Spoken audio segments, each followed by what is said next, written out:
I'm Jess, and this is my story. That's me with the long blonde hair when I was about 12.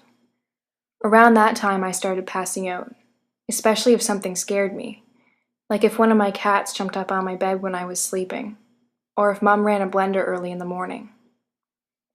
First, I'd get really dizzy, and then I'd just faint. Mom said it was really frightening because I'd turn blue and stop breathing.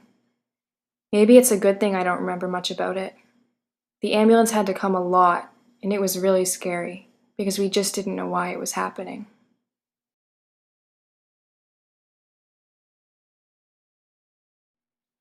They sent me to the IWK, our big children's hospital, and the doctors there thought it was epilepsy. And then about a year later, they said it wasn't. It was so frustrating because it just kept happening. It even happened when we were on our vacation in the Dominican, and I was so out of it, Mom and Dad had to take me to the plane in a wheelchair. So when we got home, we went back to the IWK. But they still didn't have any answers. It went on like this for a couple more years, with lots more hospital visits, but never finding out what was really wrong with me.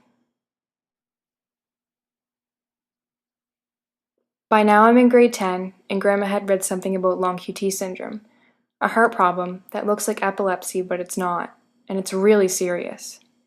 We asked the doctors at the IWK if that's what I had, but the neurologist said that it couldn't possibly be it.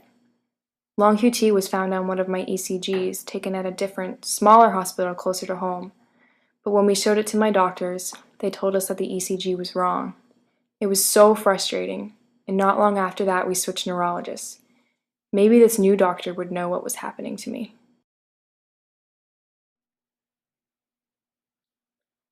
Mom and I asked the new neurologist to refer us to cardiology for a full workup because we still thought it was long QT syndrome, but he wasn't happy about sending us. He told us it was a waste of time, but he said he'd do it anyway because we needed to let go of this long QT thing. Mom said he was condescending, but I was thinking, okay, maybe now we'll get somewhere.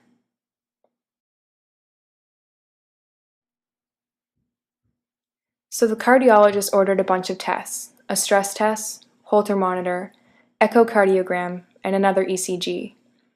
We went and had the test done and then met with him again for the results. We were so surprised when he told us that all the test results came back negative and I didn't have long QT syndrome. Mom argued with him. She even tried showing him some information she found online about it, and she mentioned the one positive ECG again, but he just dismissed us. I was so mad.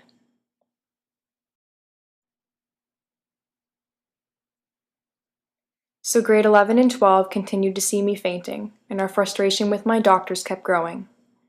A few months after the cardiologist told me I didn't have long QT syndrome, we were still upset that I didn't have a diagnosis, and we met with my neurologist again, and he told me he couldn't do anything more for me.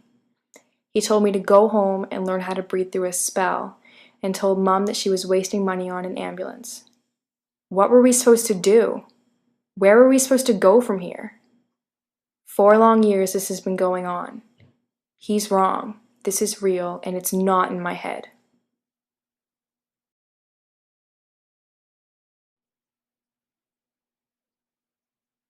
And 10 months later, I died of long QT syndrome.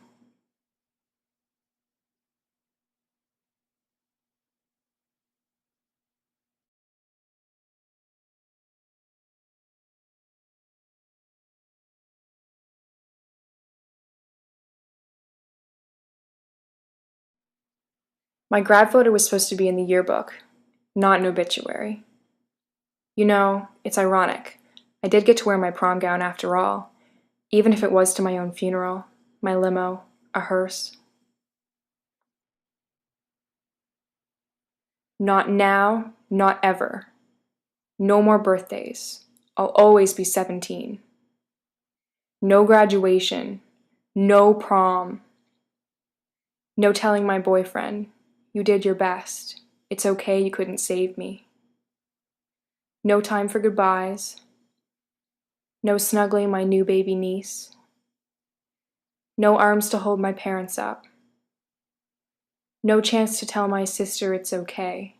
University will be great. You'll love it. No telling my brother I could have loved him better.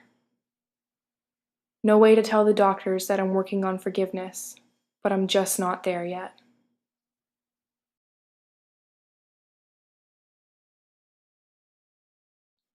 And so it began, life without me. I did, after all, carry the messed up long QT gene, and my family all had to be genetically tested. As it turns out, my dad is the genetic carrier, but I want him to know that I don't blame him. Luckily, my brother and sister are clear. It is so hard watching the pain my death has caused. My family, my boyfriend, my auntie, my friends. I feel so helpless watching it all. This didn't need to happen.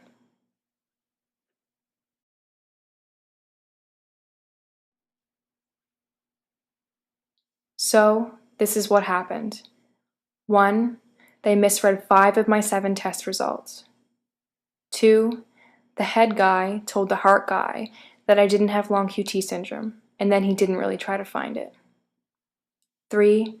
The Holter-Monitor test was never looked at until after I died, more than a year after I had the test. 4. Misplaced paperwork. Really? Think about it. I died because of misplaced paperwork? 5. Selective thinking and cognitive bias gave me pretty good odds I wouldn't see my 18th birthday. 6. They didn't even try an implantable loop to figure it out. 7. My family sued and won, but didn't see the needed changes to save lives. 8. Litigation sucks. We need a different system to fix this. 9. After, the doctors wouldn't meet with my parents, and everyone missed out on an opportunity to heal, even them. And 10. The doctors didn't mean for this to happen, but it did.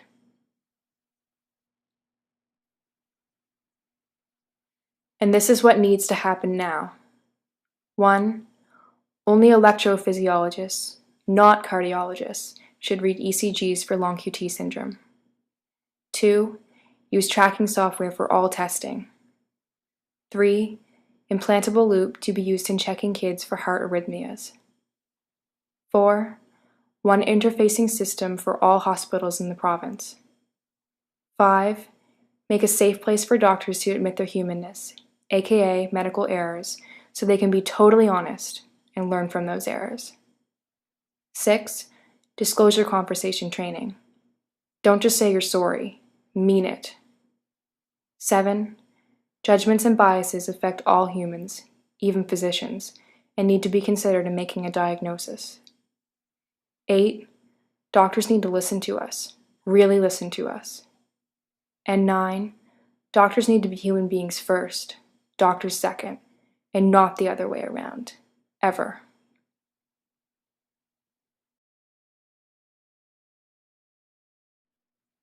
So, this is the end of my story, but not the end of me.